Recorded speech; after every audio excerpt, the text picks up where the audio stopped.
So they will be starting up here. We're going through the work of restarting our ORs. A lot of work when an OR has been closed that long to get them up to speed. So probably within the next 60, 90 days, we will be providing surgical services again at Highlands Catchers Hospital.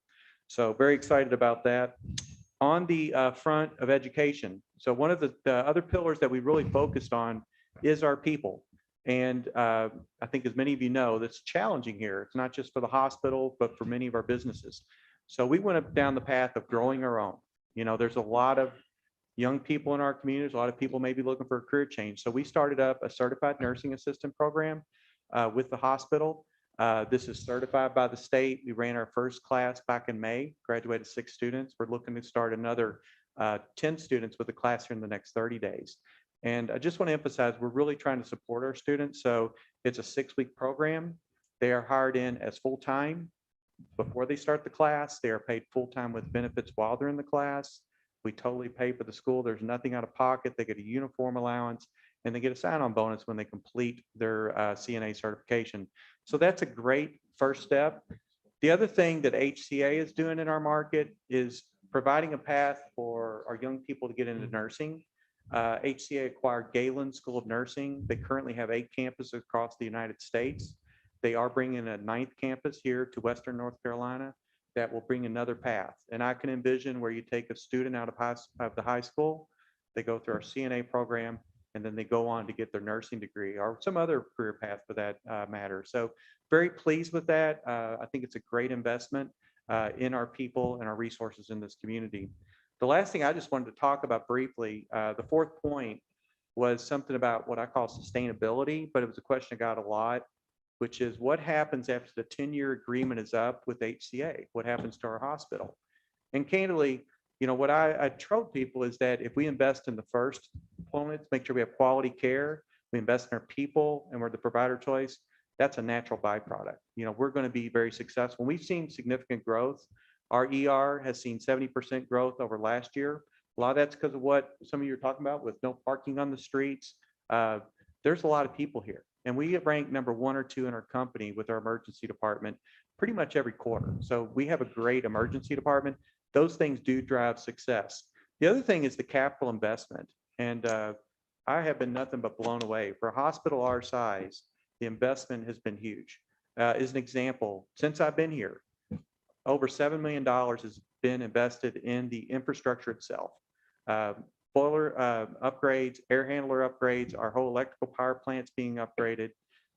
They've invested close to $1 million in new imaging equipment, things like 3D mammography, digital x-ray, starting the OR, close to $250,000 just to do that, to bring in equipment that the surgeons wanted and bring us up to standard with the regs. So I'm very pleased with where we're, you know, where the hospital's going, and you know, just appreciate the opportunity to speak to the town. Thank you. Appreciate it, Tom.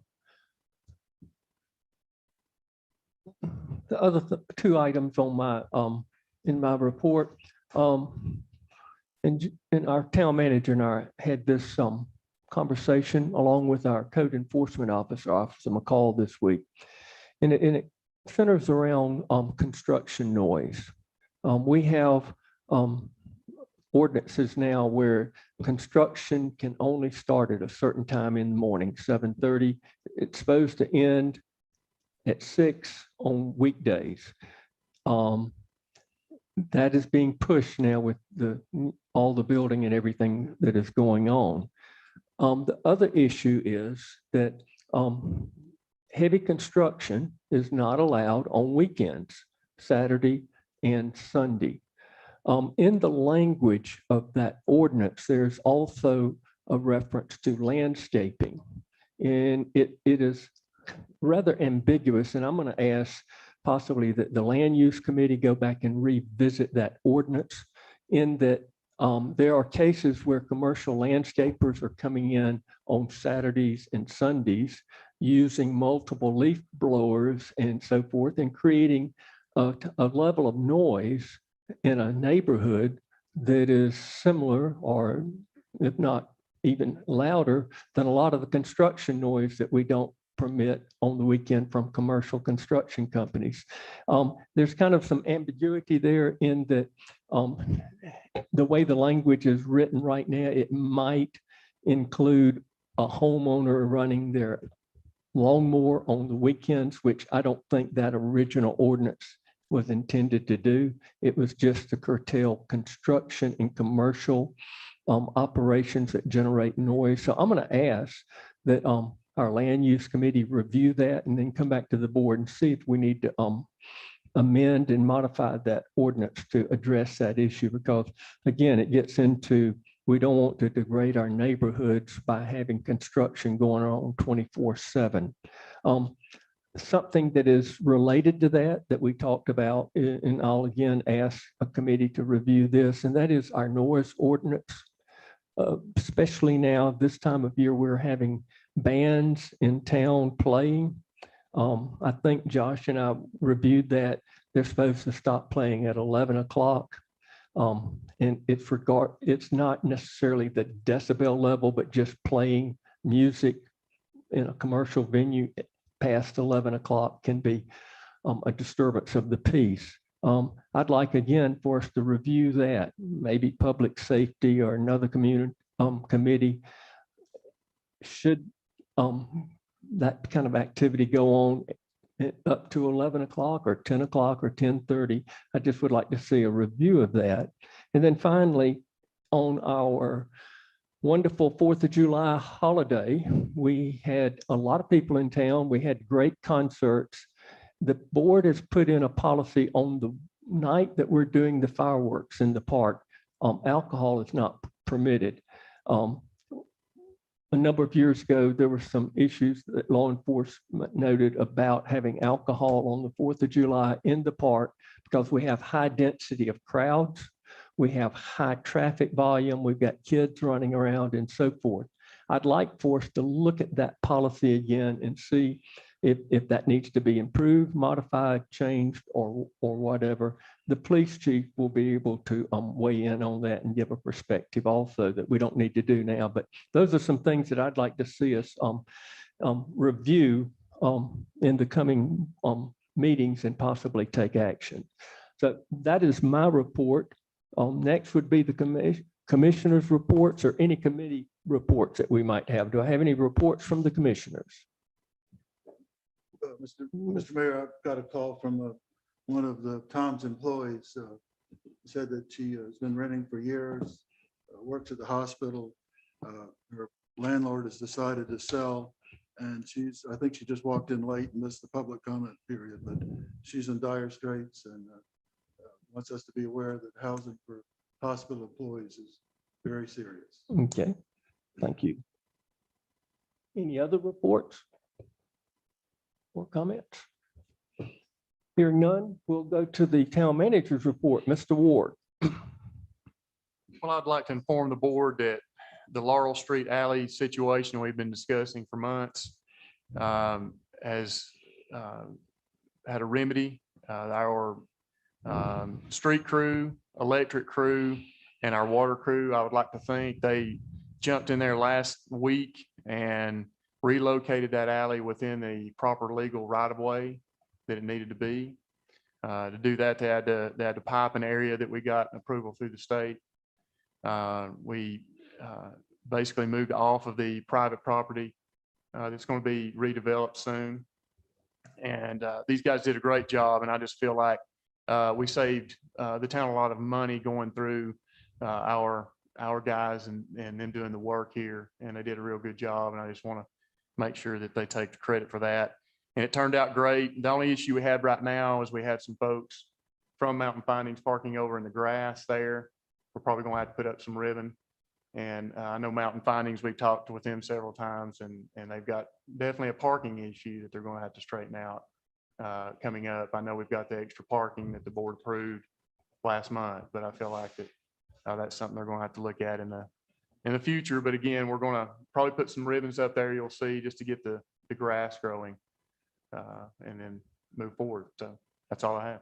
Okay, thank you. The next item will be the consent agenda, which is in your packet. Do we have any questions concerning the items in the consent agenda? I've got one comment, Mr. Mayor. On the police department report, I want to compliment the police department. The problem with the garbage cans on Wilson Road is a 4-year-old problem, and we've made more progress in the last year than than ever. But I think we have to think about recurring violations.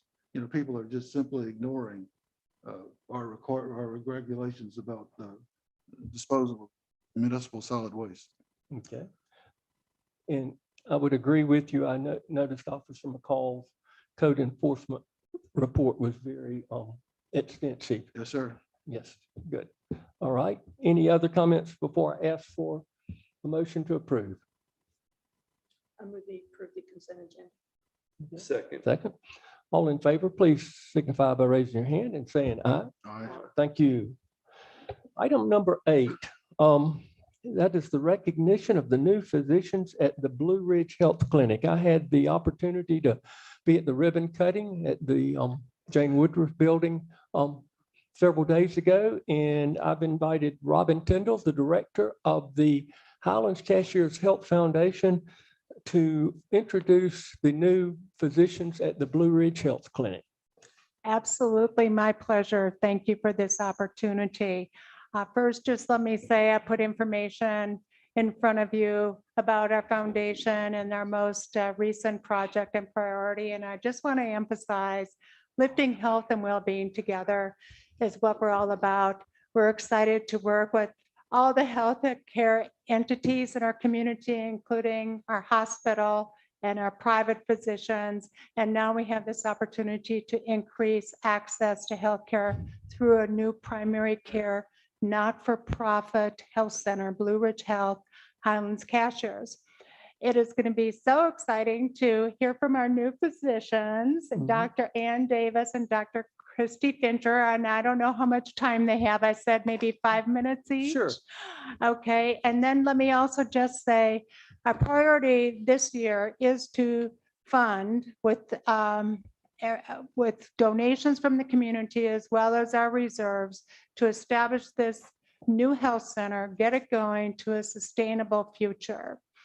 I also want to share that we have been involved with the COVID initiative and trying to make sure that our community is healthy. And I know I see this on the agenda, and I'm so excited that you're recognizing that there was nothing more exciting and just incredible and remarkable than participating together with all the health entities to vaccinate our community. So thank you for that opportunity too. Okay, Ann and Christy, you're on.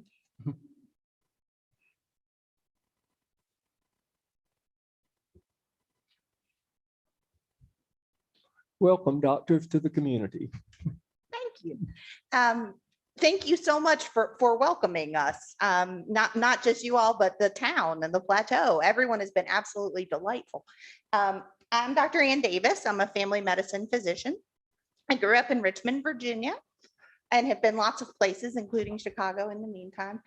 And I'm really happy to be here. I moved here about, I guess, 3 or 4 weeks ago now with my husband and our 3-year-old, whose adoption was final on Monday. So that's good news.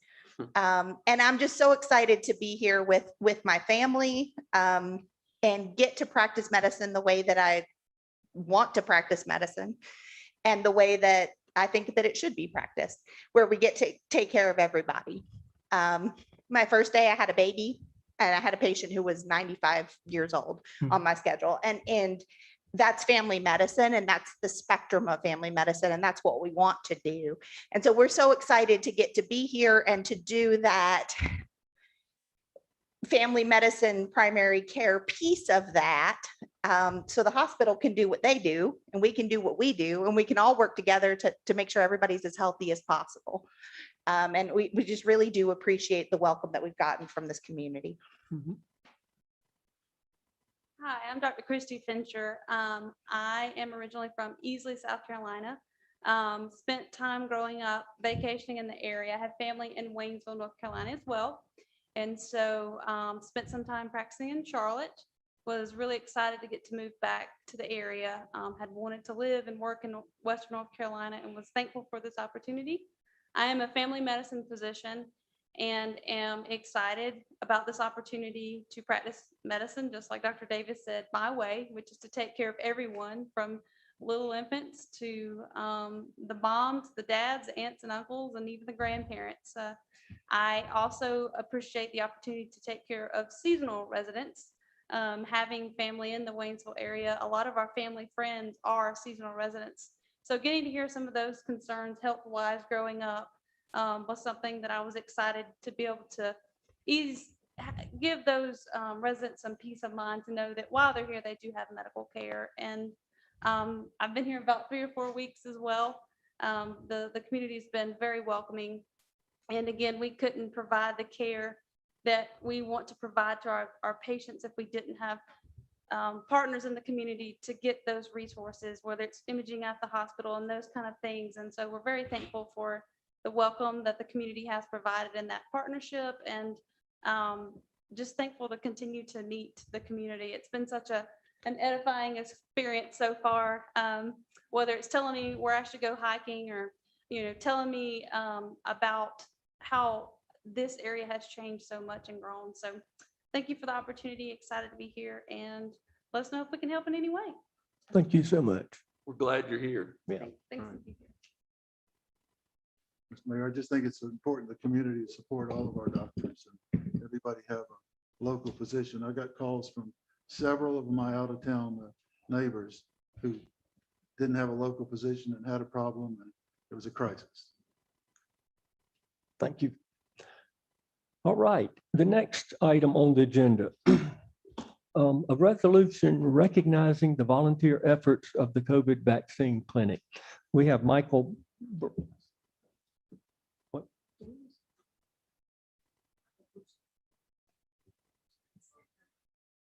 We're I we're on understand. 10.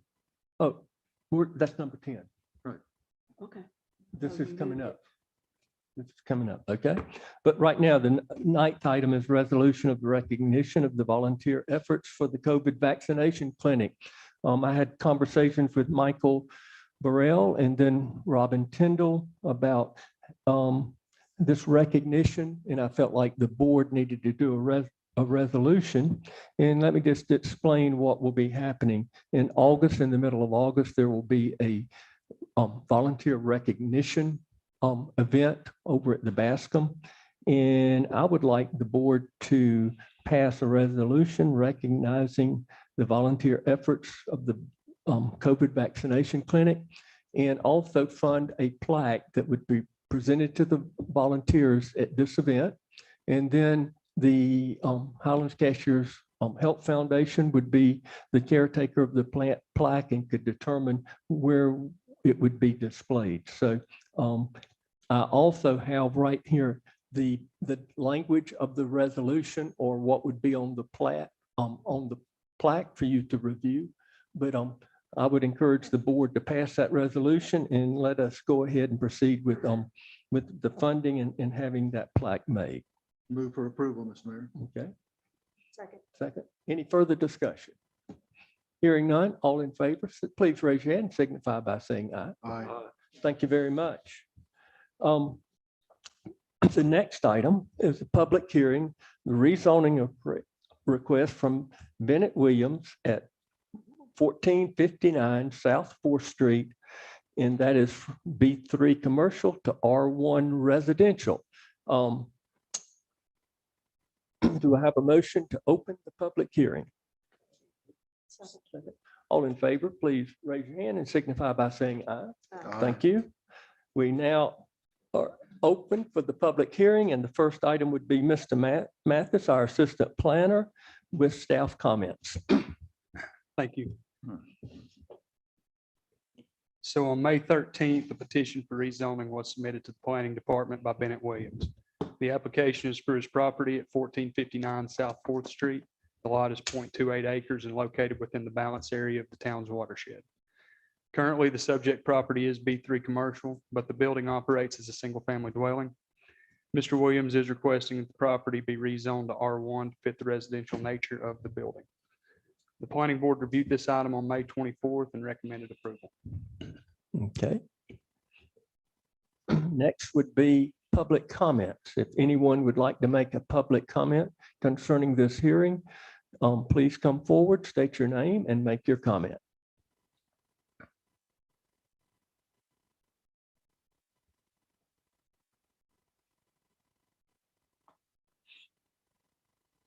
Hearing no comments, do I have a motion to close the public hearing? So moved. Okay, all in favor, please raise your hand, signify by saying aye.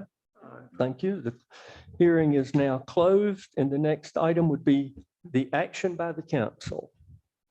Mr. Mayor, I'd like to make a motion that we deny this request for rezoning, and I'm going to give you my reasons for that. Okay, The first one is in the zone that it is zoned now, a single-family residence is allowed.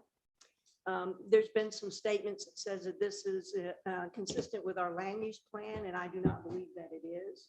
Some of the comments is that we were going to limit corridor development along each of the major thoroughfares. That is actually in the 1998 land use plan. The most recent land use plan does not have that designation. And I think that's only part of when you say we're going to limit the businesses along those entrances or corridors into town, that actually is only part of the statement. The rest of the statement is they have specific properties that they wanted changed, and they were changed in 1998. So when you can't make that statement now, that is not part of our land use plan now. And those changes were already made, and this property was not part of that recommended change at that time. The other thing, the reason that I don't think that this is consistent with our land use plan is the overarching theme, or maybe it's the underlying bedrock of a land use plan is these decisions are made in the best interest of the town and the uses of the town's property, not for an individual. We don't try and not consider the individual, but it has to be in the best interest of the town. The best interest of the town is it's called business B3, business 3, but it's actually a multi-use zone in the sense that it can be single family residence, it could be a residence with a home occupation, and it could be a business. If you make it R1, the only thing it can be is a single family residence. And that limits and decreases our options and flexibility in the future. Right now, with the housing market in a boom, maybe single family residence is the best use of that piece of property. But in 5 years, when maybe the housing market is flooded, the best use of that piece of property might be to have a business there, or to have a home that has a home occupation there. And if we make this change in the zoning, that's what we couldn't do that anymore. And I think that limits the potential businesses in our town. And as our town grows, I've always said our economy is basically based on people making money somewhere else and coming to our town and spending it. We don't grow anything, we don't make anything. We just make it like people want to come here to live, right? Well, I have to have something to spend the money on. They have to have the goods and services, and those are provided by businesses. And so you can't always make the business be the bad guy just because they have to have some space in town. That doesn't make them bad, because we need those businesses to actually fuel our economy. That's what people have to have. It doesn't do us any good if we have to have our strictly residential citizens have to go off the mountain to get their hair cut, or get their dog's hair cut, or get an insurance agent, or talk to a financial assistant, or have a small engine repair place fix their chainsaw, and then have a chiropractor fix their back after they've used their chainsaw. You have to have businesses here. And if we somehow get this idea that everything along our corridors can't be business, I think we're limiting ourselves, not just now, but for the future. And our land use plan is looking at the future. And that's why I do not think that this zoning request fits with our land use plan. The basis of the land use plan is that we look at now and in the future, and best uses will change over time. And we will be limiting ourselves to that single use of that piece of property. So My have- motion is to deny the request, since he can have his single residence in this zone as it is zoned. Okay. Do I have a second? Okay. Do we have any further discussion? Yes, sir.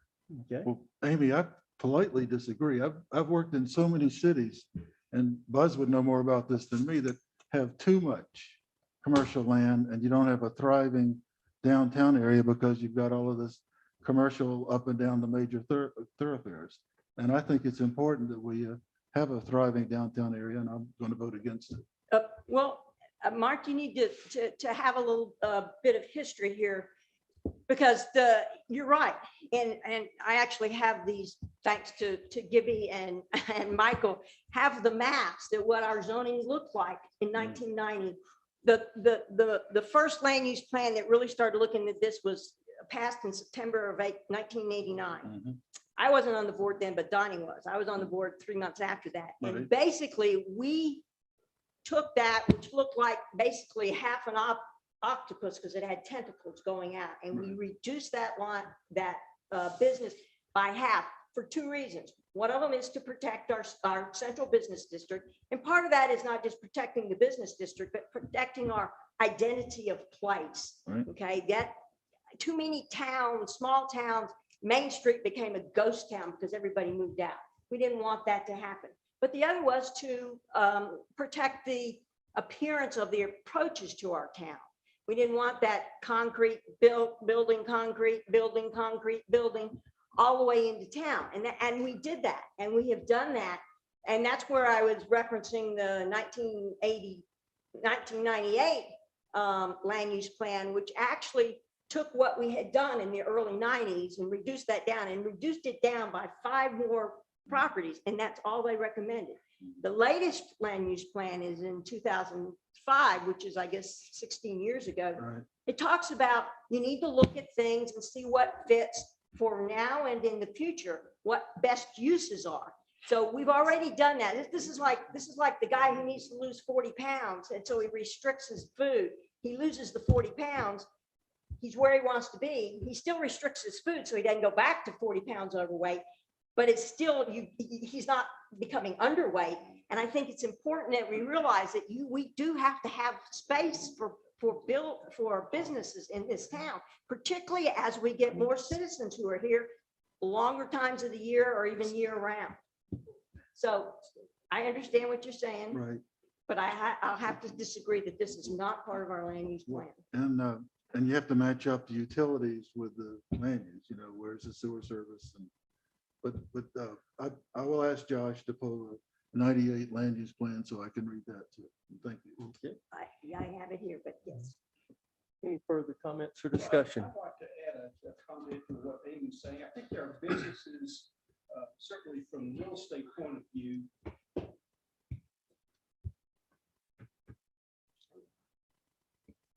gave up. I think there are businesses in Highlands and in every municipality that don't have, or let me back up. There are enterprises in every municipality, excuse the pun, that don't have any business being on Main Street. And there's certainly in our town, from a real estate perspective, Main Street rental prices are astronomical. And there are many businesses in this town that could not afford Main Street, even if they wanted to be there. So I think to take a potential business property, zoned business property, and convert it, like Amy says, to R1 is certainly restricting the future potential of that particular property, because residential is now allowed there. There is no prohibition to this being a place of abode. I understand. Okay. Okay. Any other comments? Hearing none, let me call the question. All in favor of Commissioner Patterson's motion, would you please raise your hand and signify by saying aye? Aye. Opposed? Okay. The motion carries 3-1. Thank you. Okay, Michael, the next item would be item number 11, and that would be a request for a public hearing, proposed amendments to the UDO NCGS 160D compliance. Thank you. So in using a North Carolina School of Government provided checklist, staff was able to make all the necessary ordinance amendments and bring our UDO into compliance with state statute. Shortly after the last revisions were approved, we learned that one of the checklist items never got changed.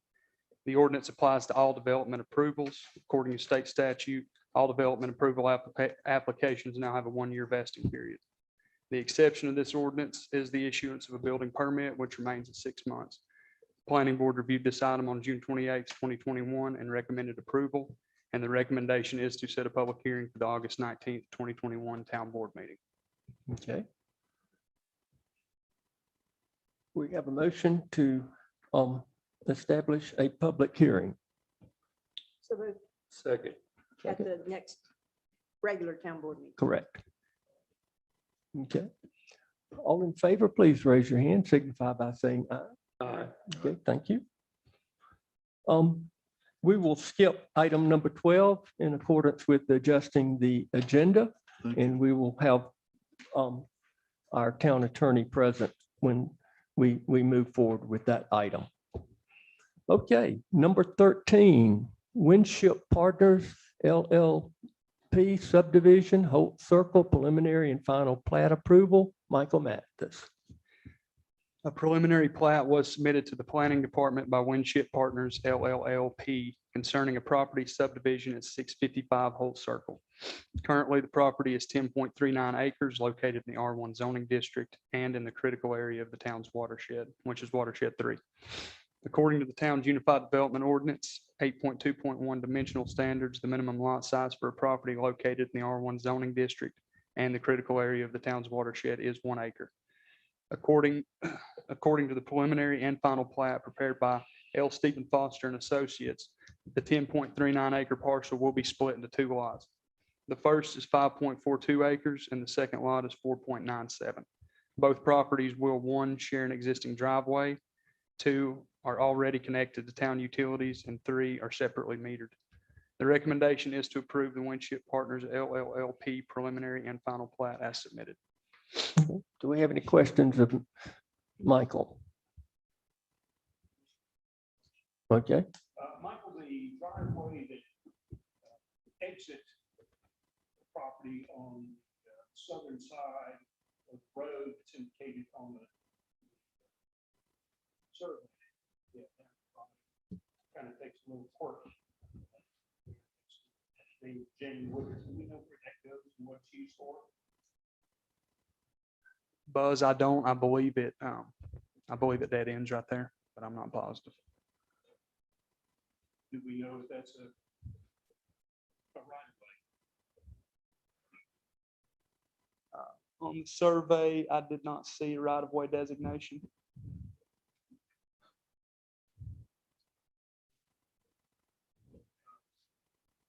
Usually on surveys, when roads are drawn in and the exit property, right of way, it's indicated that the road can continue and access can continue from one parcel to another. I have some questions as to whether or not that would be access to this property, whether it's Jenny Wooders or whoever it belongs to. Obviously, I guess.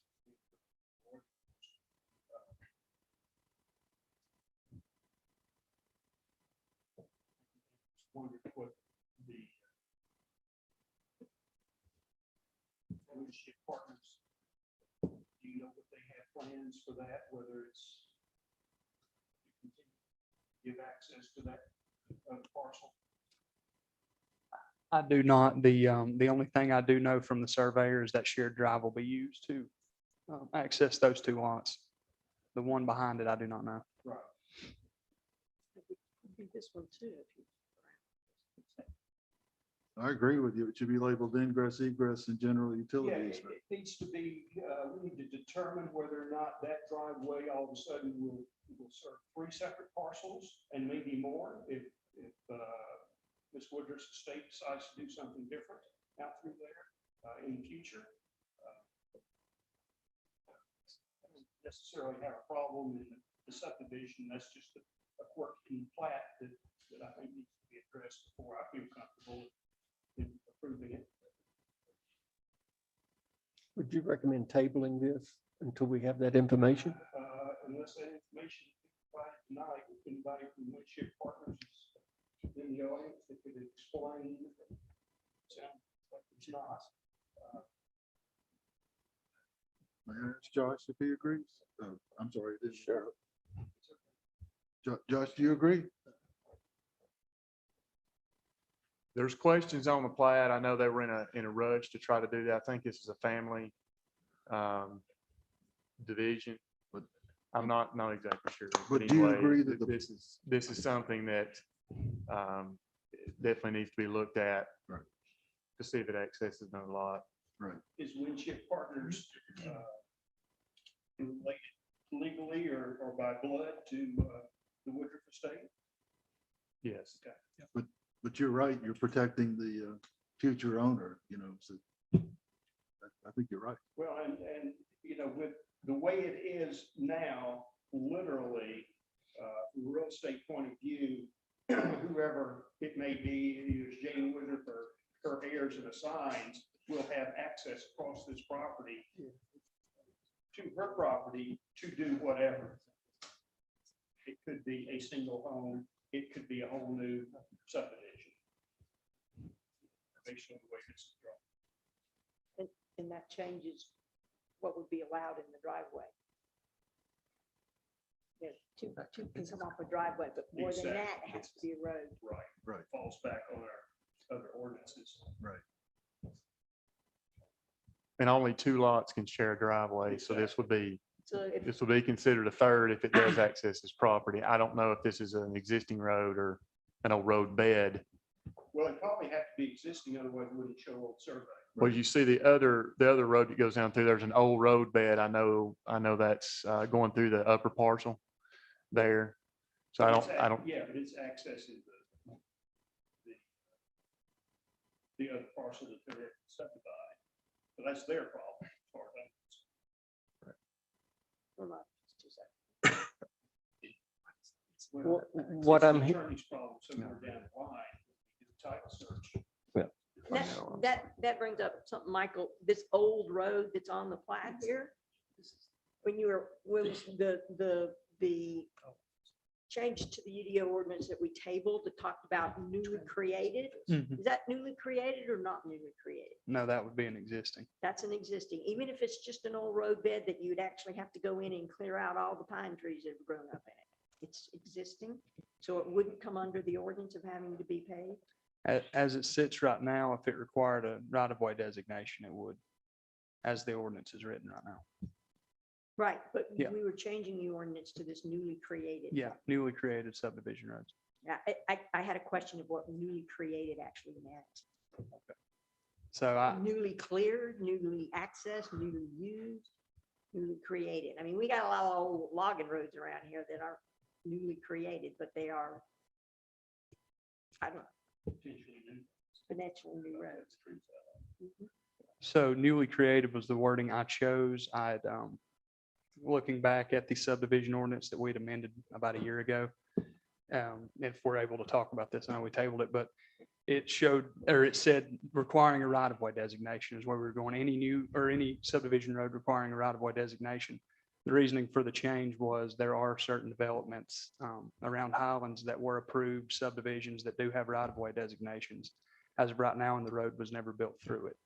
So I don't think they would apply. I think there's a loophole in the ordinance, and if we need to, we can write that better than what we have right now. I'm just trying to cover. Yeah, I'm what just the- trying to get rid of all ambiguities. Yeah, what that means. absolutely. What I'm hearing the board say is you need more information and clarification with this plan. Okay, is that your motion? Thank you. In a second? Any further discussion? All in favor, please raise your hand and indicate by saying aye. Thank you. Thank you, Michael. Thank you, everyone. Mhm.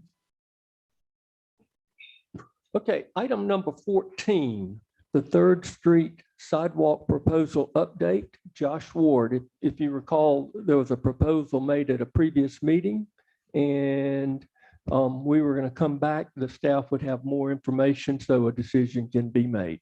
Mr. Ward. That's exactly right. Last meeting, John and Mark Cannon presented a proposal to remove the elevated sidewalk along Third Street. There was a question whether the town owned the property or the home or the property owner owned the property where the sidewalk was at. We did have a survey completed by Sam Sprinkle that does most of our work here in town. And as you'll see there in the attachment, the sidewalk is completely on the town's property. And if you'll also look at another attachment, there you'll see a set of town board minutes from January 8th of 1986, where the Board of Commissioners required Mr. Cannon, Mike Cannon, to construct a sidewalk along Third due to the sidewalk being on the proposed, as a proposed sidewalk on the master sidewalk plan for the town. So anytime a new development comes in, borders one of those proposed sidewalks, the developer has to create this sidewalk in that area. The board agreed to allow the elevated sidewalk, and they stipulated the width here in these minutes. So that is why the sidewalk is where it is today, is because the town board required them to do that when they developed the property. Also in the packet is the proposal from last time. We didn't have in the packet. The proposal shows 6 parking places that could be installed in that area and still allowing a loading zone if the wall was removed. There's also some issues with drainage there that Lamar feels like, our public works director feels like he can capture and tie into our existing stormwater drains. And then also that would leave probably an unfinished side to this building that, as you see in the proposal, is like a stonework. So again, I know Mark Cannon is with us tonight, and I think John is listening in, but that is what we've discovered, is the town does own that property, and the reason for the construction was the master sidewalk plan. And Josh, can I ask a clarification program? With that master sidewalk plan, when we require a developer to put in a sidewalk, especially if it's on our property, who then basically owns the sidewalk and is required to maintain the sidewalk? Well, typically it's built on town property, and then the town would maintain it from then on. Typically is how we would do it. It has not been the case here with this elevated sidewalk in the past. The property owner has done the repairs. Okay. So do we have an estimate of what it would cost? I mean, I guess I'm of the opinion that it's our sidewalk and we need to take care of it, or the town's sidewalk and we need to take care of it. Do we have an estimate of what it would cost to even demolition this thing? Mr. $20,000. Yes.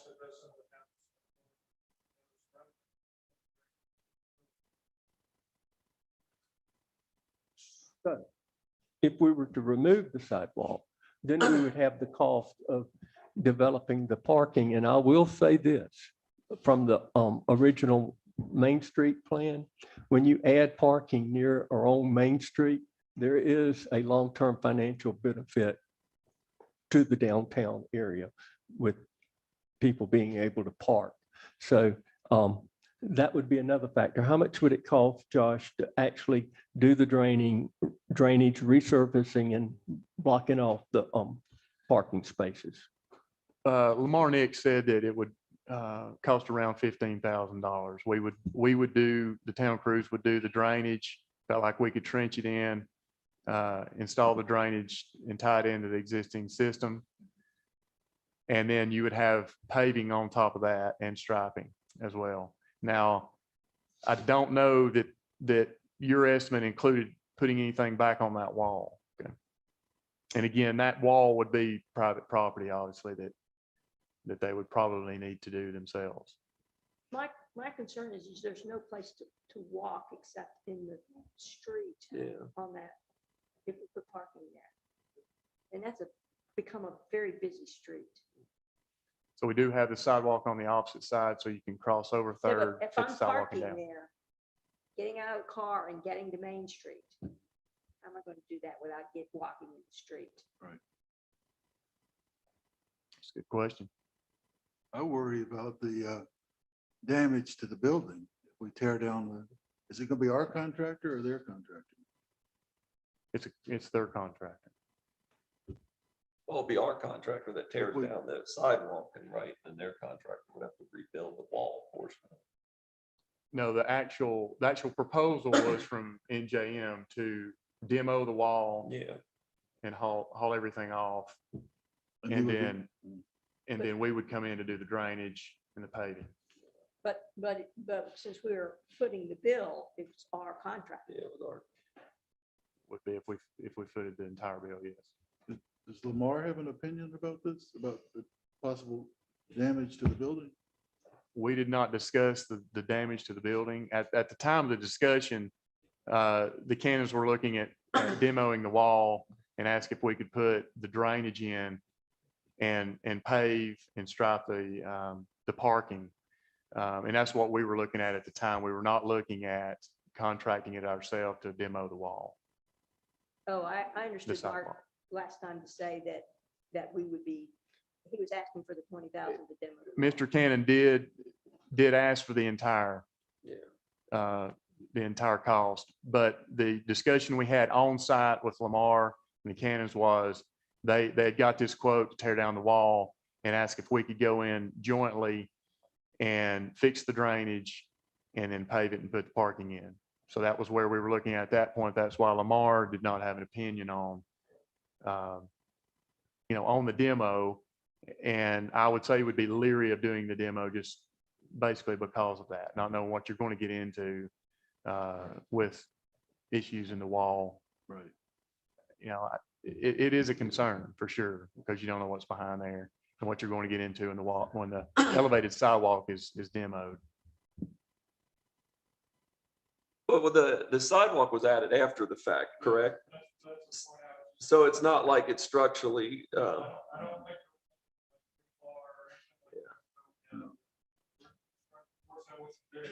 Right. You know, you're peeling an onion, you don't know what's there till you get there. Josh, do you know how long, what the depth of those parking places are currently as indicated? It didn't say on the drawing. 17 feet. I don't know the answer to that, Buzz. Maybe more than that.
think we need to look at that. Well, my observation would be, we have parking in the middle of the road and people get out and walk. This is only 5 spaces. We don't, I don't see that as any more of an issue than the diagonal parking we have going right down Main Street, where 2 lanes of traffic going back and forth.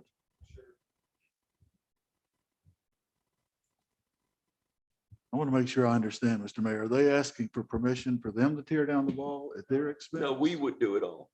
We're gonna have to carry the whole. Yeah. See, we own it. I know, but I worry about- Well, when you got the quote, you were basically, I think you were just doing that as just, hey, this is roughly what it's gonna cost, but you were doing it more for us than you were for yourself. Yeah.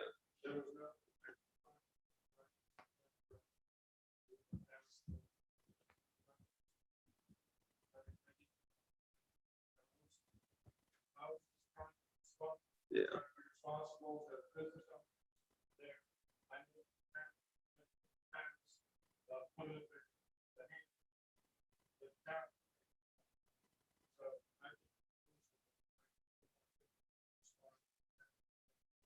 So this is something, obviously, if we do it, it would be done during the off season, I would think, correct?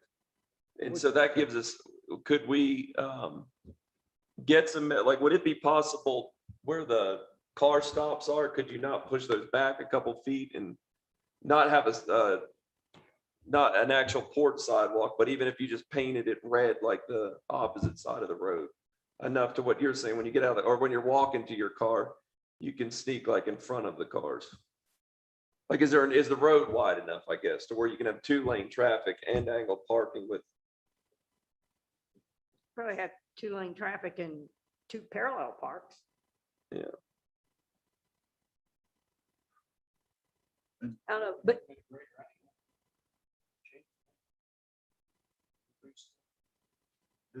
Did I- well, I think these are design things that Yeah, someone, we don't need to decide tonight. no, well, that's what I'm saying, but I think, I'm intrigued, just, I think anytime you can have parking, I think it's a good thing, so I don't, Well, I don't think there's any question. Yeah. If it is on town property, the town owns it, the Yeah, town is yeah. responsible for fixing it, getting it right, doing whatever we think is the best thing to be done with that.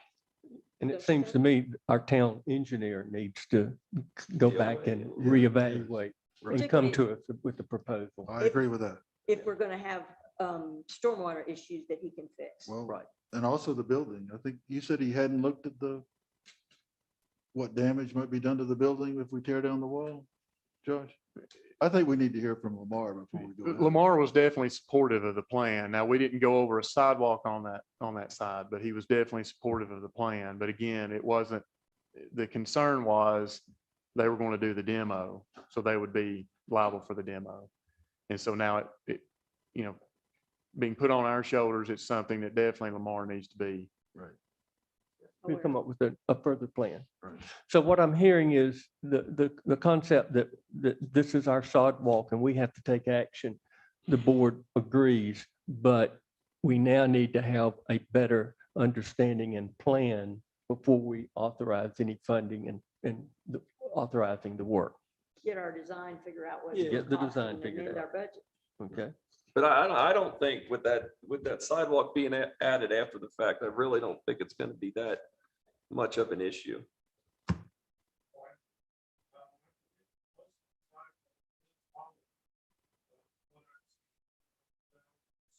Yeah.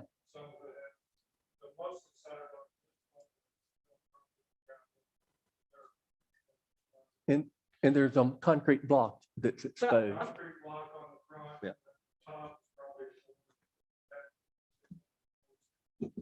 But I would imagine they tied that pad to the building somehow. Otherwise, it's gonna slip away. Yep.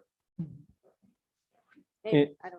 And also, this is the type project, as Commissioner Steeler is, I think, was saying, we do this during the Yeah, we're not gonna start. all tomorrow. season tomorrow. Yeah. So we've got time and, I think what we should do is just ask town manager and the town engineer.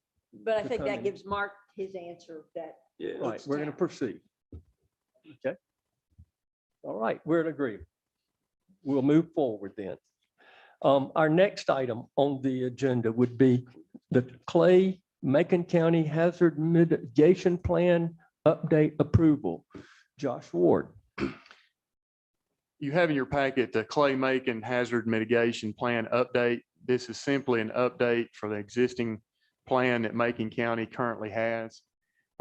These plans are required by the federal government in order to be eligible for the disaster relief funds. If you do have a disaster in your area from a winter storm, tropical storm that comes through, flooding, things like that. So basically, Macon County has combined with Clay County in order to split the cost for the plan, and that's typical in the area. So basically what this is, according to Warren Kay, the Emergency Management Director for Macon County, is simply an update from the plan that we currently have, and it needs to be approved by each municipality within the county. Okay. And let me add, if you remember the time we had the hurricane that came blowing through and did severe damage in the town, especially on Satula Mountain, using this plan, Warren Cave, the head of emergency management, created the debris site that was at the back lot of the recreation department. They brought in the huge super chipper and did all the removal and chipping of the debris, the fallen trees and limbs and so forth. And then they were able, because we had this plan and we were part of the plan, to get disaster funds for reimbursement. So this is basically what this update is about.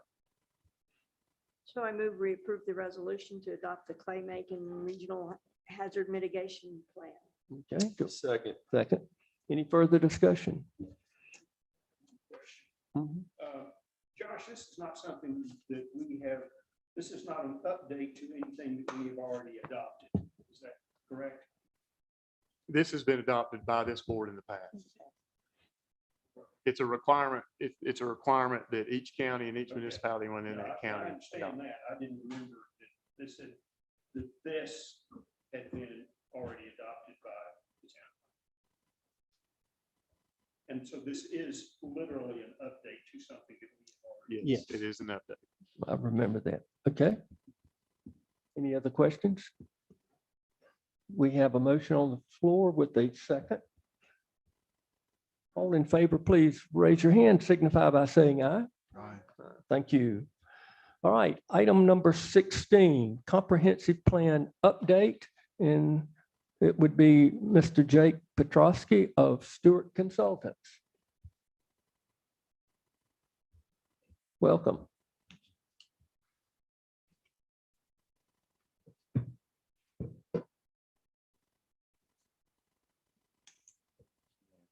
Gotta connect to the viewer here.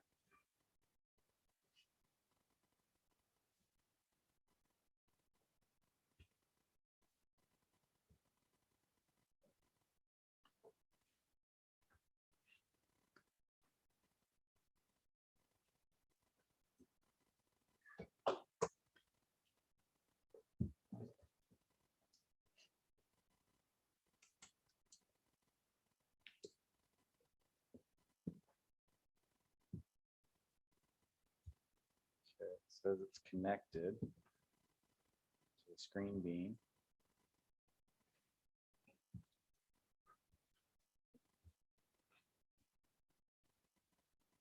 Do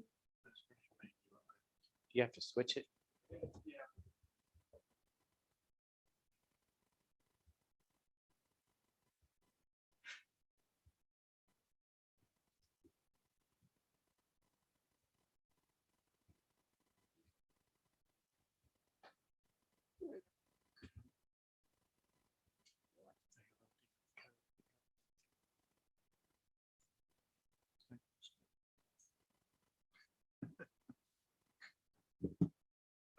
It took too long.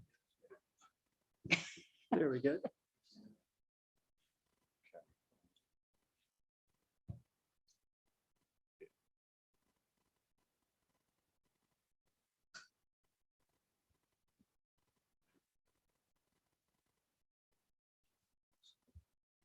says I'm connected and I'm not asking.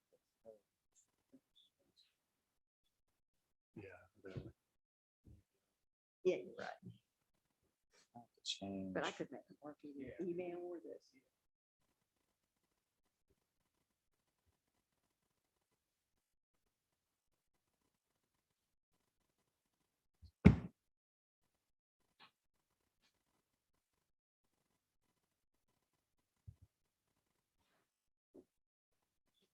I think it's done? previous code that I used. To run. I mean, I saved it somewhere. Chicago.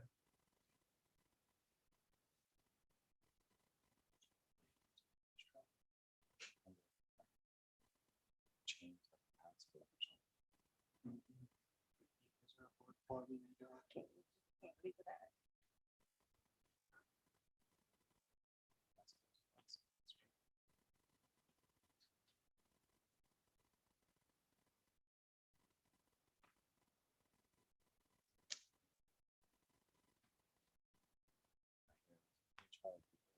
Try to display. There might be another way. I think there's another way. Bear with me. Just think if I go to this.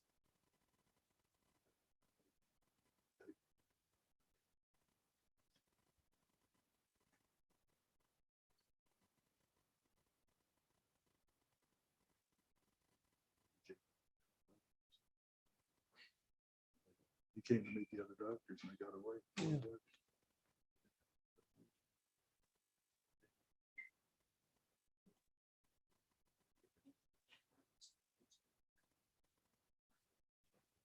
Yeah, let's do that. You want to do number 17 while they're working on it? Josh is, Now I just got a presentation. I can put the, can you put on your machine?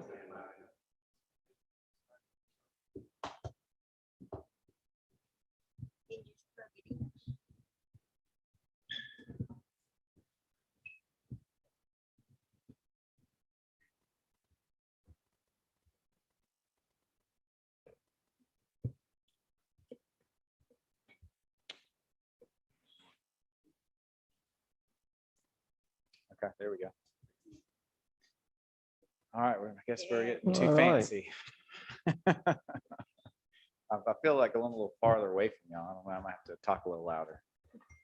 But thanks for having me. My name is Jake Petrosky. I work with Stuart, who's helping the town out with the community plan. I have a presentation and then we'll open it up for Q&A. I want to talk a little bit about the project in general, the schedule and public engagement, draft vision and goals, recommendations, and then also some things that we've heard and some potential plan edits. Just to provide an overview, a comprehensive plan, which is what this is required by state law if a town is going to have zoning. So you don't have to do a comprehensive plan, but per a new state law 160D, in order for you to have zoning as a town, you have to have a comprehensive plan. So this is really an update to the 2005 land use plan, and it's broadening the range of topics that we're tackling. A little bit more than land use. We're talking about infrastructure and parks and rec and a number of other topics that I'll get into. It is a long range plan looking at 10 to 20 years out, even though it should be updated every 5 years or 7 years or so.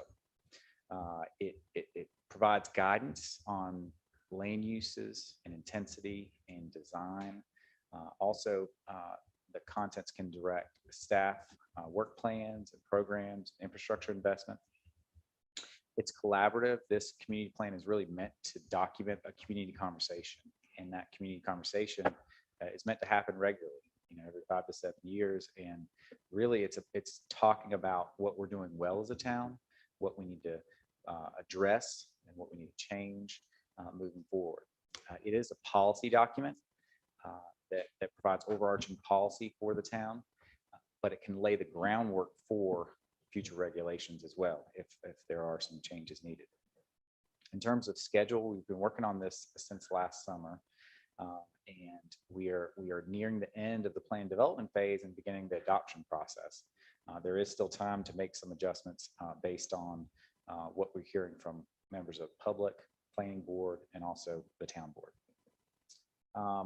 The draft plan can be reviewed by going to the project website, highlandscommunityplan.com. And there's also a method to provide comments on the plan that is using this link, and also there's a link on the project website. So please do so. Public input has been really important for this plan. It's been a little challenging due to the year of COVID, but we've persevered.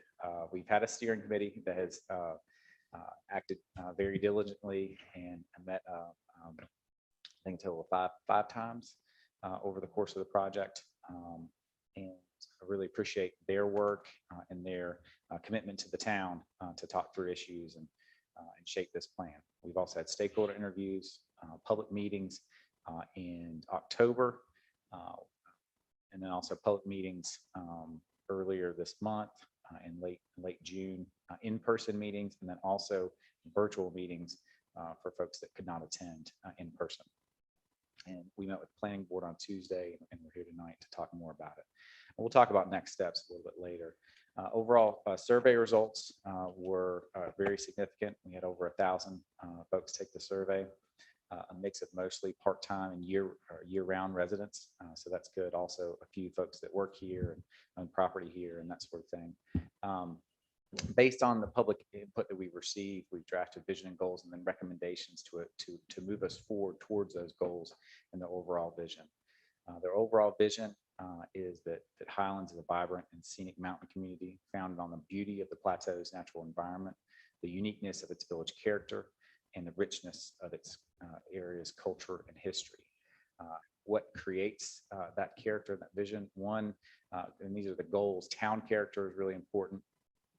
So that the character of downtown, but also how it blends quickly to residential development, mostly low density, and then quickly with the natural environment as well. Environmental preservation is really critical, and that's a goal along with culture and history.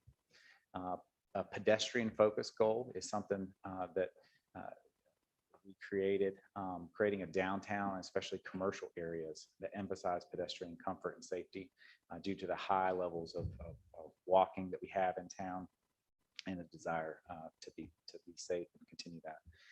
Partnerships is also a goal.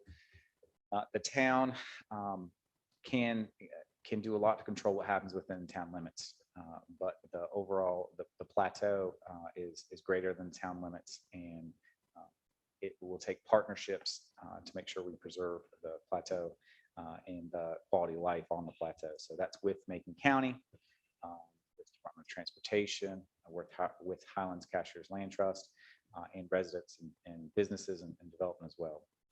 Local economy is also a goal, support and sustain the local economy, including downtown businesses, tourism, arts, outdoor recreation, and that sort of thing. Getting into the recommendations, I'll talk a little bit about each of the topic areas and provide some highlights. There is more detail in the plan, and we can also delve into more detail after the presentation.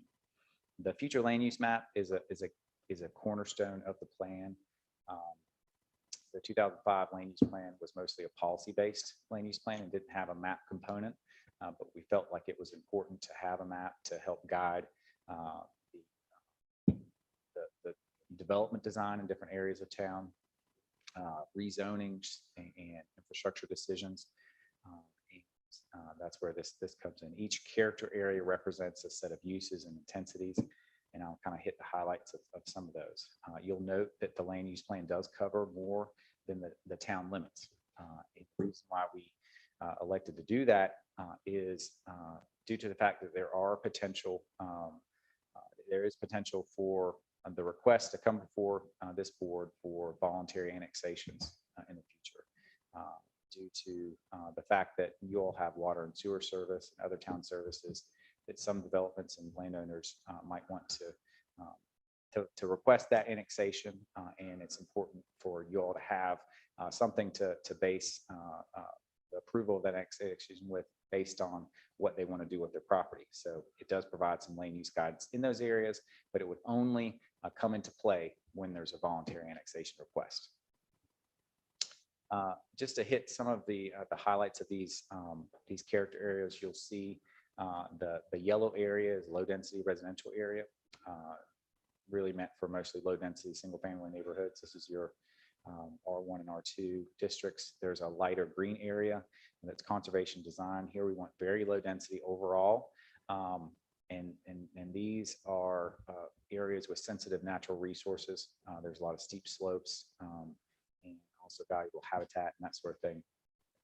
Very large lots are okay, and also some conservation subdivision options might be appropriate if it protects more open space. Parks and open space is the green area. These are parks and conservation lands. Some of these you'll recognize as town-owned parks, like the Recreation Park, but you will also note there are some very large blocks of land that many of those are owned by the Highlands Cashiers Land Trust. There's a neighborhood mixed-use area, which is the light pink area, and this is an area around downtown that can provide a transition from downtown to neighborhoods, but also there's some outlying areas where there's some existing businesses where low intensity commercial uses and some mix of housing might be appropriate in the long term. Downtown, just focusing in on the downtown, you'll see kind of a dark red area there. That is one of two character areas for the downtown. That is the downtown business district. It's really centered around Main Street and also parts of 4th Street. And this is really the heart of downtown. Here we want to really new development to exemplify that mountain village character. Mix of uses is appropriate, but we want some active ground floors with good pedestrian facilities. There's a downtown support area that rings downtown. And this is a mixed use area as well, where we could see a variety of uses. In fact, you have a variety of uses and a variety of zoning districts here right now. But we want this to kind of blend with the downtown business district. It could be a bit more flexible. Maybe you can have slightly larger building footprints here, but we still want to maintain the character of Highlands. A mix of housing might also be appropriate here in some areas, especially on underutilized commercial properties in the B3 district. And I'll talk about that in a little bit. In terms of the recommendations, these recommendations are meant to reinforce ideas that are on the land use plan and also provide some more detail. One major recommendation we have is to maintain the scale and character of existing development in Highlands. You will have height and size restrictions in place and architectural and building material requirements, and we suggest continuing those. There are a few areas where you might want to improve some of your regulations, particularly as it relates to the downtown support area and the B3 district. You might want to establish a footprint maximum because we want it to be flexible, but we also want it to make sure that new development and redevelopment fits in the character of town. Preserving historic buildings and neighborhoods is also recommended and reinforce the character of different areas. And we talk about the character of the downtown business district, downtown support area, and then the neighborhood mixed use area in the plan. One thing as well that we recommend is managing growth along major entry corridors and edges. This happens, there is a lot of development pressure along your major corridors, 64 and 28, to a lesser degree, Franklin Road. But requiring parking, storage areas, and large buildings to be screened from view is a way that you can have development, but also preserve the character of those edges. There's some good examples on the edges, and then there's some bad examples of maintaining the character of the plateau and Highlands. Dollar General, for instance, probably not a great example. This picture in the top right is a storage facility that was constructed to Highland standards in a previous ETJ, and you can see it looks a lot better than a storage facility elsewhere in Macon County. And we would probably encourage more of the top and not necessarily the bottom in order to preserve the character of those areas. There's a couple different ways we can preserve the character. In town, it's easy. You have good standards and site design requirements. Outside of town, it's a little bit more difficult. There are some options though. One is coordinate with Macon County and see if they would be willing to establish some design criteria and standards along US 64 and other corridors. It could function as an overlay district. They don't have county zoning, and I don't think that's very likely in the near term. But there are many precedents of local precedents of counties establishing overlay districts or zoning in limited capacity to address certain things. Jackson County has areas that are zoned within the county, even though they don't have countywide zoning, for instance. So there's a precedent there. The other option for you to take an active role in managing growth along these corridors is consider the reestablishment of a limited ETJ and focus really on these corridors in order to protect them. And those are both options in how to do this. There's also some other recommendations in the plan about land conservation and potential for land conservation. The recent acquisition of Highlands Cashier's Land Trust along Bear Pen and 64 is a great example of, that stretch of roadway is going to be permanently protected. There might be a trail or something else there, but there's not going to be large scale clearing and development along that corridor. So it protects that northern edge. A couple other recommendations are to continue plan cluster conservation developments. Both these add a little bit of variety of housing and also some flexibility. The conservation developments or cluster developments in particular allow some flexibility in lot size to meet market demand, but also it protects 50% of the land and open space. This plat here is a recent approval of the Fifth Street development along Fifth Street, where you can see that the homes were clustered away from Mill Creek, and that will protect a lot of open space along Mill Creek, which has some impairment issues due to sedimentation and other things, and preserving riparian vegetation or trees and that sort of thing, and limiting grading near creeks in addition to the minimum required buffers can really go a long way in preserving and improving water quality. So that's something that is great in this. Another idea that allows a little bit of mix and flexibility in housing is pocket neighborhoods. This is something that in the visual preference survey, people thought would be appropriate near commercial and or downtown areas. So maybe not everywhere, but if you could establish standards for this and provide some guidance on this, it could be a way to add some flexibility while preserving kind of that single family character of a lot of areas. Another recommendation is encouraging a limited mix of housing types in defined areas of town. So limited multifamily opportunities in particular. This is a recommendation that was in the 2005 plan. What we did here is try to clarify, what does that mean? Where are those areas where a limited mix of multifamily would be okay? What could it look like? What are some of the things that could be done to encourage that or set standards for that? Incidental apartments are also something that is good and should continue in business-oriented zoning districts. And then also accessory dwelling units is something we touch on. Right now, there's not clear standards for when an accessory dwelling unit should be allowed on a property. And this is something that is recommended, establishment of minimum standards for when an ADU or accessory dwelling unit, also known as a granny flat, would be okay. In a lot of cases, it does allow some sensitive density or gentle density and options for people's property.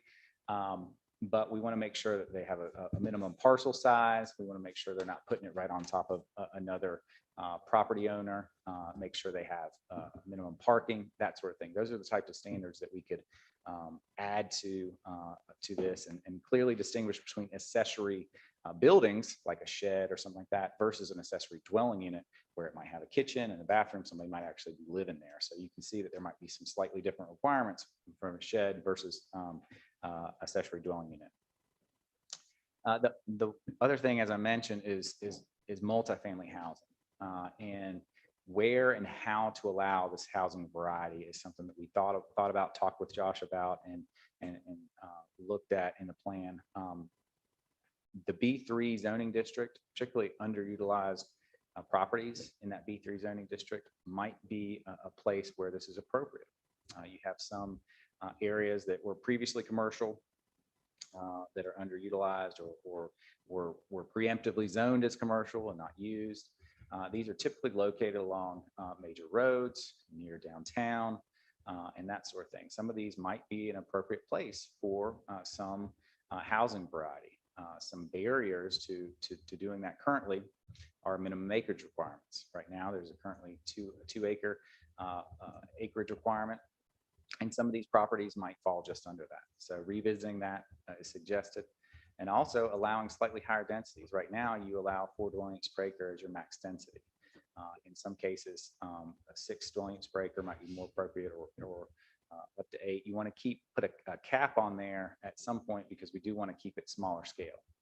But the image on this slide shows a conceptual redesign of parts of Highlands Plaza to accommodate some townhomes or quadplexes. You can see how what is envisioned here is just a little bit more flexibility, but we want to put boundaries. We don't want large condo complexes or apartment buildings, because that's something the individual preference survey during this process, residents said that they didn't really want large scale multifamily. So again, we're trying to address housing variety, but also make sure that we protect the character and honor what we heard through this process. One thing that you could also look to do if you were going to revisit where and how you allow housing variety is also look to address the shortage of moderate income housing. And this is, housing for hospital workers, your police officers, your teachers, your fire department staff, and that sort of thing.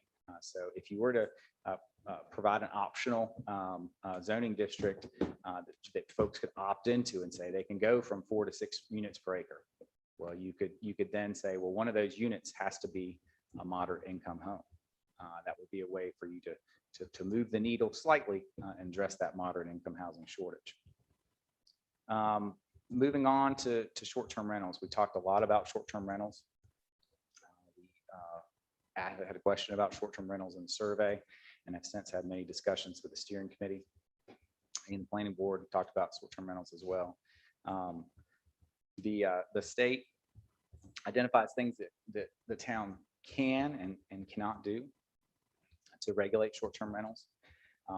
What we did in the plan is provide a menu of options, some low-hanging fruit, if you will, some easy things to do, and then some things if you wanted to go farther as a town.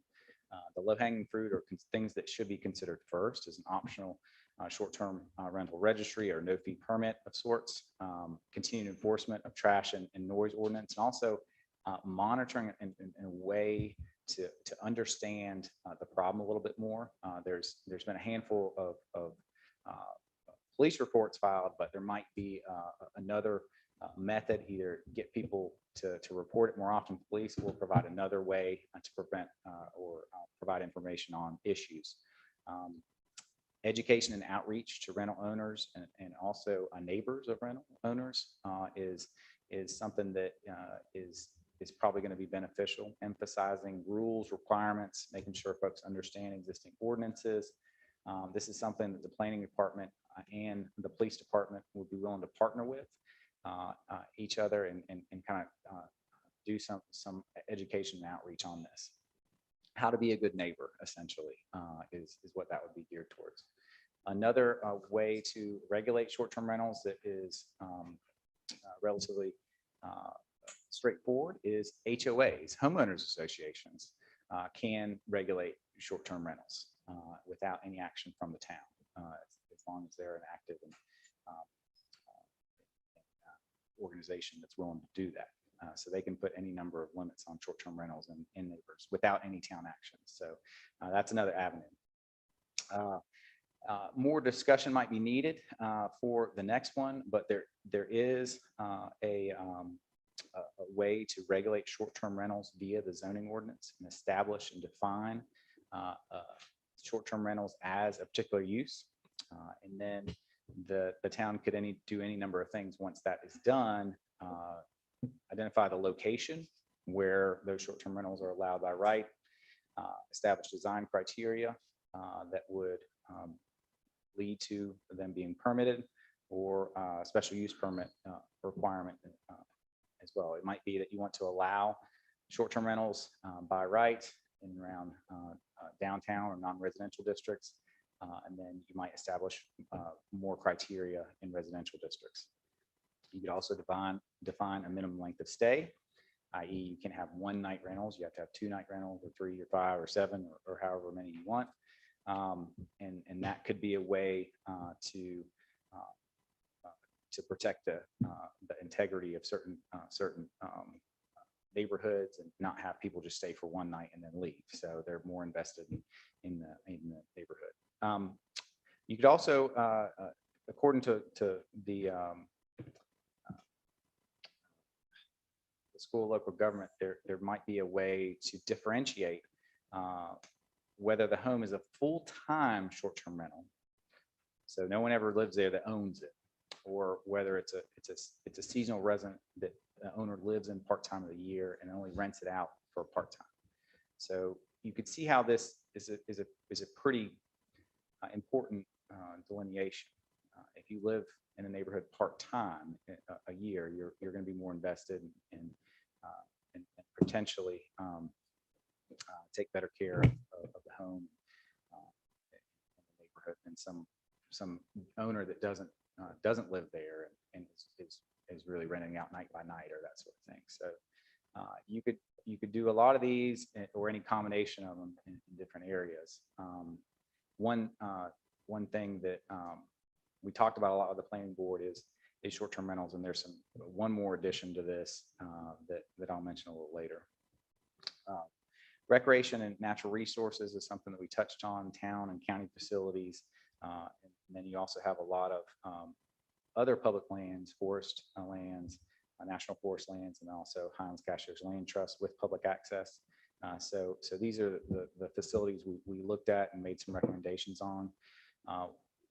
One, just supporting recreation options and outdoor tourism. Improvements at Recreation Park are mentioned in the plan, and then access improvements elsewhere.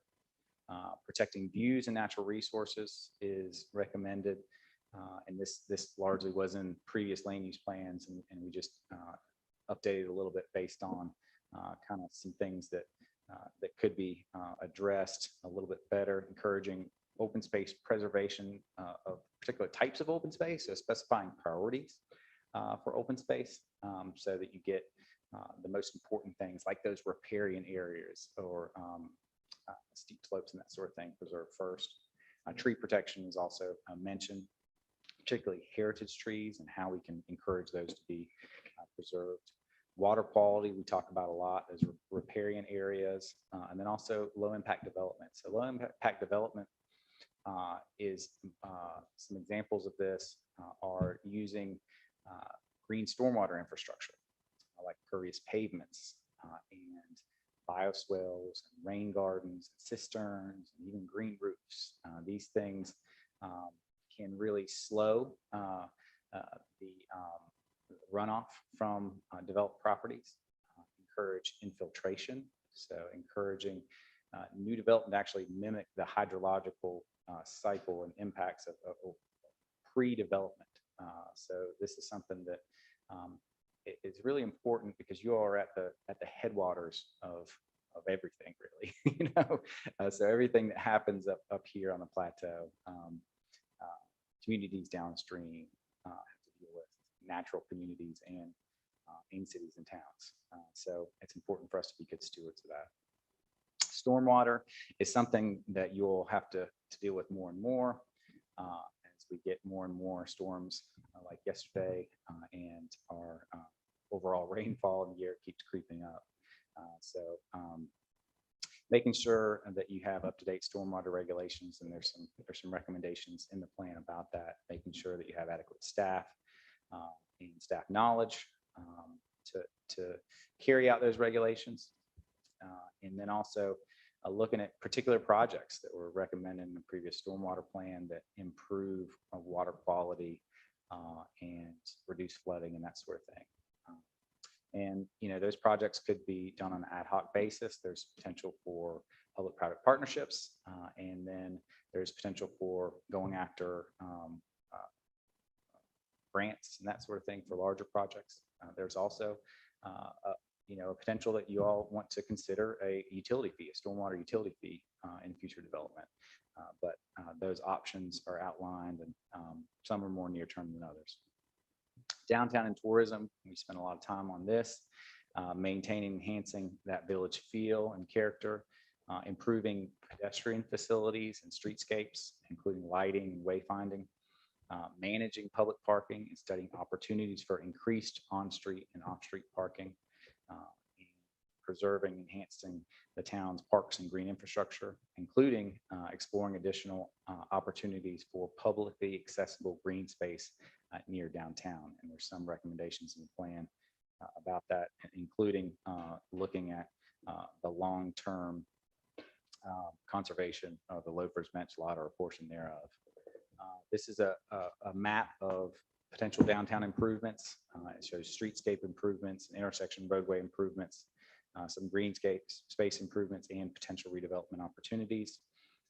This is something that is a work in progress. It might we might add a couple things between now and the final version. We're working with staff next week, but lighting is something that we might show on this, where there's a need for lighting in general. There's a lot of places like the south part of 3rd Street where it's great. You got parking there and it's easy to park and walk, but then when you're walking back to your car at night, there's no lighting whatsoever. There's some other areas like Spring Street where there's lighting, but it needs to be, you need to have some pedestrian level lighting, not just the overall lighting, and some other things. So that might be clarified a little bit.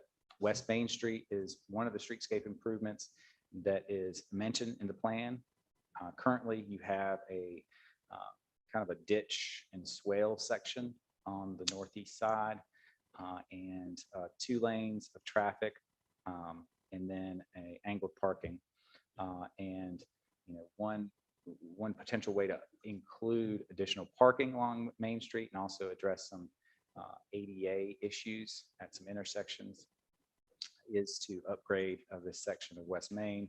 You can get more parallel parking spaces, and also address some of the ADA issues. You probably also could change some of the lighting from what's now overhead lighting to more pedestrian level lighting that matches the rest of Main Street. So that's something that is an idea. It would need to be looked in further along with the streetscape improvements. Right now, these are conceptual ideas. Feasibility studies would be a good first step next to see what those designs would look like, and then the full design, and then construction. If you look at the cost of those things, feasibility studies could be like 1 or 2% of the overall cost, design 10 or 12% of the overall cost, and then you have the construction. So be thinking about that moving forward. One thing that we looked at is the Maple Street area between Maple Street and Oak Street. The town owns a lot of land on that block. There's the fire station that is being moved, and so we did look at that and potential reuses of the fire station. The need for Oak Street improvements is something that we talked about a lot. Right now, the pedestrian facilities along Oak Street are not the best, and then also the parking configuration, particularly in front of the fire department's not ideal. A lot of the parking for the fire station is actually in the right of way. So converting some of those spaces to actual public spaces while encouraging some redevelopment or reuse on the fire station might be advisable.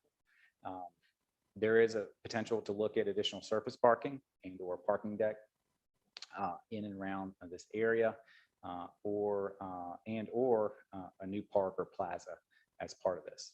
So that's something that a lot of towns and cities are doing across the U.S. really is looking at town-owned land and understanding what's needed for town facilities versus what could provide some other public good like parking or park or that sort of thing versus what can and should be used for redevelopment to add to the tax base in order to fund other improvements that are needed elsewhere or services in town. Transportation is something we also talked about, prioritizing intersection improvements along pedestrian or along Main Street. Particularly looking at crossings and improving the safety of those. 3rd Street and 4th Street and potentially a mid-block crossing. But there's a lot of things that need to be answered with that. And we talk about kind of the pros and cons and things that need to be taken into account in the plan. Managing that parking and studying future parking options, filling sidewalk gaps in improving accessibility. There is the master sidewalk plan that could be updated based on some of the recommendations in this plan. And then continue to improve the Highlands Greenway system, which is a great asset for the town. The plan also talks about water, sewer, and electric and some of the policies for those systems. And it talks about police and fire and their needs, additional personnel, and some equipment, and also some priorities in terms of monitoring speeds and some desires to do more community policing and that sort of thing. So among the comments, potential edits so far that we've heard is open space preservation is something that people want to see more clarity on, potentially lobbying at the state level for the ability to use transfer development rights program that can protect more open space, considering a local program to establish a transfer of impervious surface within the same watershed to again protect that water quality in some sensitive areas, even establishing a land bank and studying the mechanism to fund it. Historic preservation, the town has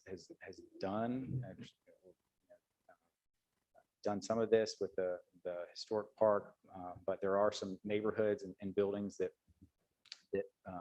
people want to see preserved in the long term, and how can the town play a more active role, something that we'll talk with staff about. Lighting, I mentioned that. Water plant, the need to mention CIP improvements that were recommended to the water plant and water system is something that was brought up. And then short-term rentals, investigating this ownership occupancy based model regulation, potential for neighborhood discussions is also something we talked about in the planning board. So that maybe there's a route that you can empower neighborhoods to petition for zoning changes. It could be a R1A or some zoning that has more stringent regulations related to short-term rentals. And also clarifying next steps is something that we can do as part of this process. So that's kind of the overview. For the next steps, the plan will likely go before the planning board in August. The town board, there's potential for you to set a public hearing in August, and then public hearing and potential adoption in September, but this is all subject to final edits and that sort of thing, and more conversation. So that's my presentation. Sorry, that was a lot, but there's a lot in the plan. So it's always hard to condense a year's worth of work into 25 minutes. Thank you, Jake. And I will say this, as I was watching your slides, planning for the future is really critical. And I'll just do a little side note. You were showing the storage units that are out on 64 and how they were part of the ETJ. I was on the planning board when they were originally proposed. And the history of that was that the owner wanted to create that storage building on what is now Founders Park. And to be quite frank, I'll take credit for this. I started the ball rolling saying, this is not an appropriate use for this zoning area.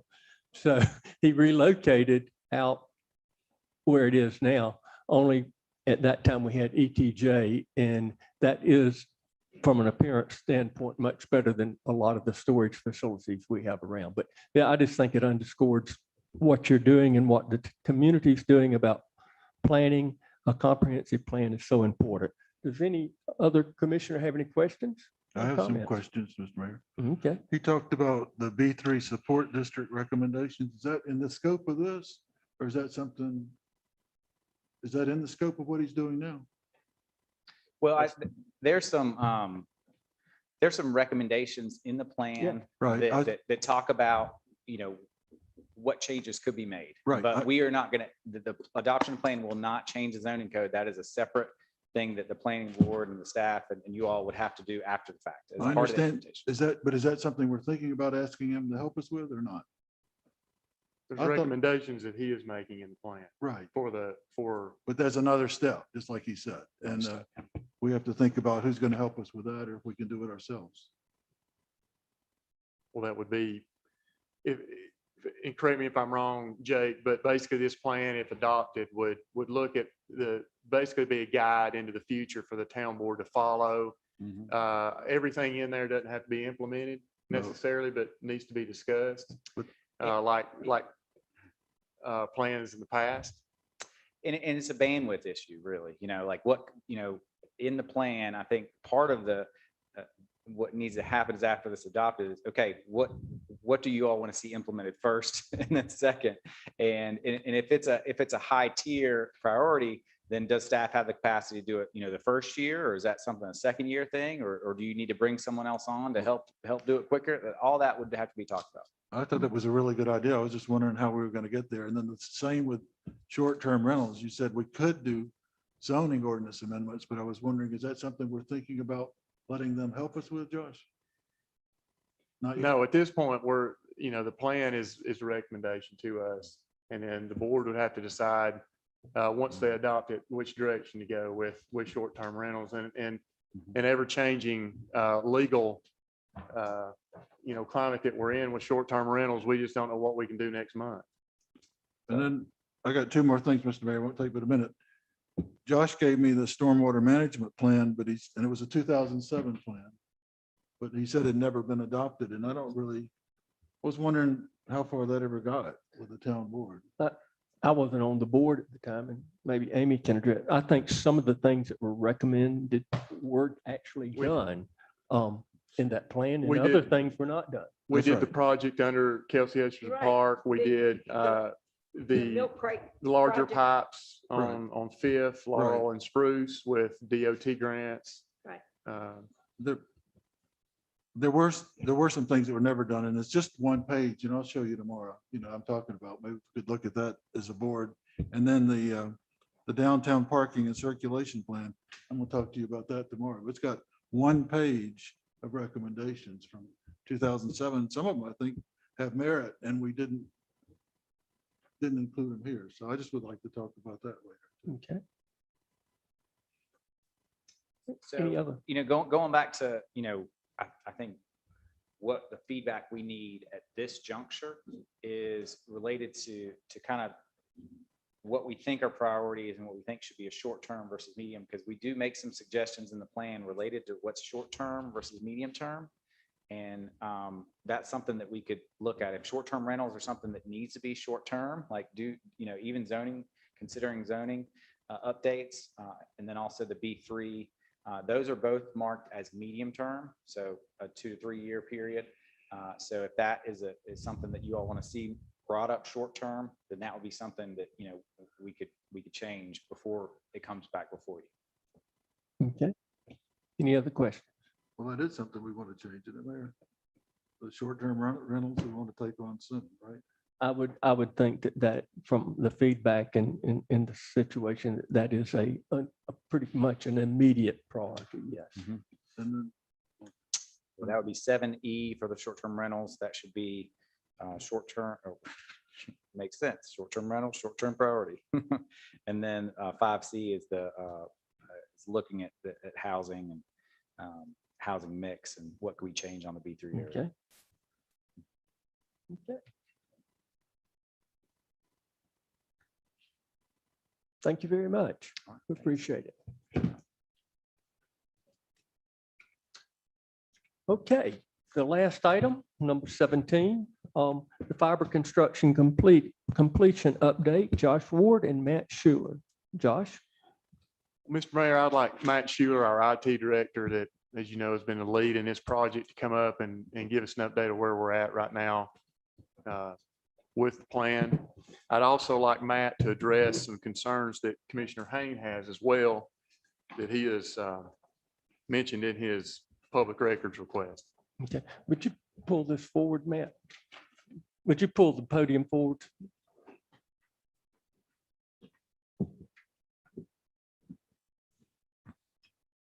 About where you want it, Mr. Mayor? Yeah, that'd be great. Okay. While Josh is passing out those papers, I'll go ahead and give a short update. There's a couple items with the construction I'll address first. We are getting very close to the end. There's one section would be the splicing, and for the total splicing that we had 7,700 fibers that were in the head end, And of those, there's somewhere around 20,000 splices that needed to be made because the trunk fiber was in the head end, and then down the road, that same fiber has to be spliced to another and another and another before it gets to its final destination. And as of the end of work time today, I talked to Robert with Fourier, who is our splicer, and he has 180 left. They are, some of those are repairs. Some are a couple broke fibers. That's actually what they're doing right now. The majority of all of the construction splicing is now completed. So they're just going back on, there's a few of the MST ports that were torn down by some tree limbs. So he's resplicing those. Construction crews pulled it back in, and he's got to go back and splice a few of those. So he's down to 180 splices left. So his plan is to be finished by Friday of next week. So then that's off the splicing side of it. So then we've got what few items are left with the construction, and speaking with our engineer and with our liaison for V1 Fiber, there's 35 anchors that are left to be installed.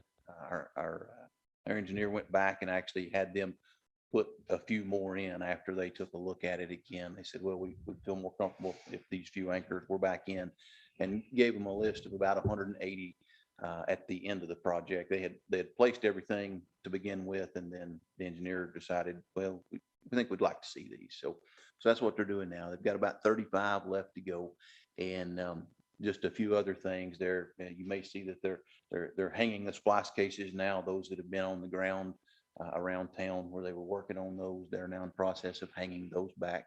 So very close on it, and their projected date to be complete is the end of July. So that's on the construction side of it. And then I'll mention on the project, as far as financial side of it, there is no projected overages to the town whatsoever from what we borrowed. If you'll remember, we did have some errors and omissions, but our engineer is actually taking care of those. So that was no cost to the town. So the project should come in with no foreseeable overages to the town whatsoever. So that'll end that. And then finally, most people have the question when they call our office, when's it gonna be ready? When can we start? I'm sure you get those same questions. And we've been working with Hotwire back and forth, Josh and I have, and our lawyers and et cetera. And we've got a meeting with them next week to do a final discussion. We have a few items that are left that are very minute items that we don't feel like will slow anything down. And then that will be in a form that we believe we can bring back to you. And my goal that we're pushing pretty hard for is to be able to bring it back to you in August meeting. So that's kind of the update for now. I've spoken to Jonathan Bullock with Hotwire, and his plan is to be here in August so that he can present this as well, answer any questions you may have, discussions, and then you can either approve or have any edits that you'd like to make. So you don't have any kind of ballpark idea of when that you could say that we might start hooking up? Okay, so I'll address that. Once the contract's signed, it will be around 3 months. They'll have to stand up a head end. We have the fiber, but they'll have to bring in the electronic equipment and get those sorts of things set up and ready to go. So their estimate is around 3 months. So that'll be From the date the contract's signed. From the date the contract signed, correct. Do they have a set time frame, a maximum time frame in which to act on that?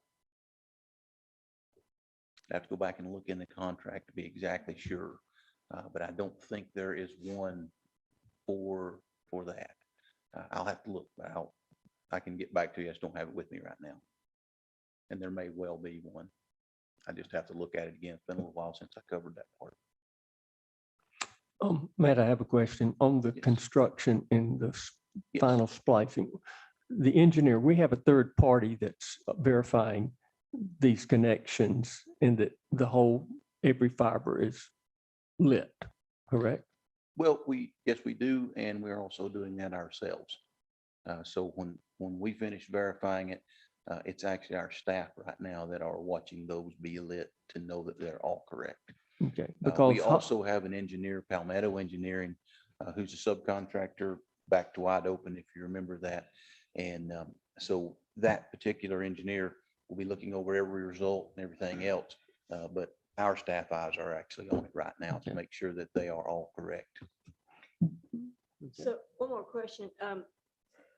During this 3 month getting the head end ready, will they be making fiber to the home connections or fiber to the premise connections and waiting for them to be lit, or do they not start making those individual connections until after the head end is in? I couldn't speak for them, but I'm going to give you my opinion on that. Most likely, they're going to use all their staff forces to stand that head end up as fast as possible.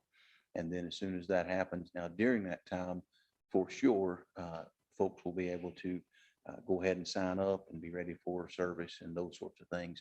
That part I do know for sure.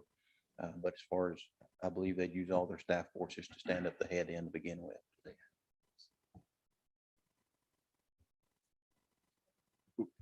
Ms. Mayor? Yeah. Josh, I appreciate this, but I'm still looking for, I used to administer construction contracts, so I'm in, and I have a responsibility to protect the town, but I'm interested in the same thing Buzz asked for. What's the contract completion date? What are the rain days? What are the liquidated damages? Were there any additional costs that we had? It's about 1.5 years late, I think. I don't know how many days, but you'd have to look at the completion date, add the rain days. Josh makes the point, you've got COVID. He's right. What is the lost income because we're late? You know, what were the additional expenses? What should we Well- assess that's what I'm looking And we for. had back supply order Yes, sir. issues too. But I just want to read the file and then I think that's a conversation with Jay. I just want to make sure we're getting everything we're supposed to. Okay, and I can address the conversation with Jay. We've been communicating with Jay, and he is actually writing a letter to V1 now. So if they are not complete by the end of July, then we would begin to do what I would say, the financial burden back to V1 Fiber, which would be liquidated damages or performance bonds or what have you. Now, Josh did tell me that we're withholding, a lot. Oh, we've still got $1 lot, million whole lot. held out right And now. He did tell me we haven't made a partial payment in a while, which I think is good. Correct. We've not made a payment But I in just, a long while now. Right. We're still holding about $1 million on them right now out of the 4 that was original there. Mhm. So we've still got around $1 million right now that we've not paid them. And most of that is just retainage. was it dropped to 5, I guess? 5% now from 10 to 5? Or? It hasn't yet. Our that's- engineer has not declared it to be substantially complete yet. Okay, So great. you're correct. It will when that happens, Right. but they've not declared it substantially Okay, complete. good. Thank you. So Matt explain exactly the third party, the Palmetto. They have been here, they've been going around, Mhm. and we do not have a punch list in our hand. That's been Correct. between the Palmetto crew, Mhm. and the inspectors, That's and correct. B1 Fiber to make sure that the items that need to be completed are completed. Is that correct? Is Yes, how that- is that's correct. occurring? And they will file a report with us upon Say that one completion. more time. They'll give us a report or a list of what they did. We get a weekly report from them. We have a weekly conference call with the whole group. So we get an update each week on that.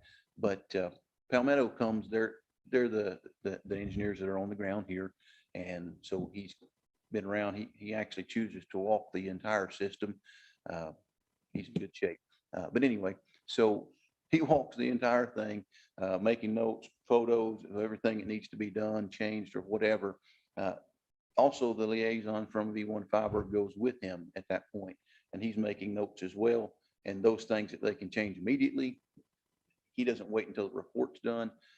He just goes ahead and has his crew change them then, and then they speak back and forth, and then Palmetto will come back and do a double check to make sure that everything's done. Okay. Some of the smaller items, he'll accept just a photo of it to know that, oh, okay, yeah, that's done, and then goes ahead. Are they talking to our electrical crews? Lamar and Yogi, are they involved at all in inspecting this? Don't you think that would be a good idea since, Not necessary. These are communications engineers. yeah, but I mean, it would seem to me it would want our own people to be giving you feedback what they see, ask them for their comments. And do they see anything? Is there We have anything John, they're worried about? John, Ethan and Carlton are all physically seeing these things be done as well. And they're giving you comments on what needs to be fixed. Yes. Yeah, some of the items were brought up earlier by John and Ethan as they were going around. They would see, okay, well, this MST got tore down by a tree limb or something, so we want to put it on their list and some things like that. Okay. It is 9:15. Thank you, Matt. Thank you, Matt. Do I have a motion to adjourn? All in favor? We are now adjourned. Thank you.